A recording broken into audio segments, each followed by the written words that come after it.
Let me tell you, in 2023, I a member of the APC Presidential Campaign Council. I was not there. But did I support President to win? Yes. People don't understand why I cannot. It's not that one is not qualified. Who is more qualified than me? But let me tell you the history. Why I would not want to be, even if the president calls me to say I want you to be, I will say no. He will say why? I say, let me tell you the history. In 2015, the Minister of Transport was the governor of Rivers State. He was the DG of Muhammad Buhari. Before he knew, I put the campaign off his feet. He lost. He didn't get 25%. In 2019, he was Minister of Transport. He became the DG. He lost the state too. Olusegun Saraki, Bukola Saraki, was the DG of Atiku campaign in 2019. He was running around doing articulate. I called him. What are you doing articulate? Go home. He lost his state, lost his own seat too. In 2023, Abiru Tamboa became DG of Atiku.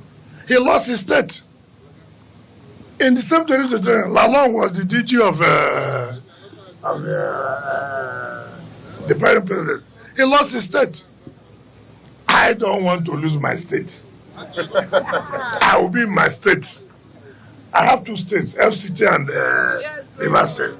What's important is, are you able to deliver those two states? So it's not about being DG. If you're a DG, you don't win your state. What's the essence of the DG? So everything matters about states. It's not about being a member of the campaign council. We don't think that we should enforce or we should obey rules until you use force. Until you use force. By the time we go on the road now to begin to impound their vehicles, then they say, oh, you are using force. But simple to go to the park. This is where it's an accredited place for people to load. They will not agree. But I can tell you they must agree. They must. We will impound your vehicle and we'll sanction it and we'll auction it. We have already started. Now let me tell you, see, that's why when people talk, what civil servants do, terrible. You do, before you know it, they've given us allocation papers to people to turn the green areas as well. They were selling parks have now turned to where they sell vehicles. And some people will say, Minister, you know it is not correct. Even when people talk about development control, the minister is not the one who gives approval for building. This is done by departments and agencies of government. Until when it comes to our notice, then you see whether we will take action or not. As this has come to our notice, we are still a task force. If you don't leave the green area, you carry your vehicles.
Hey,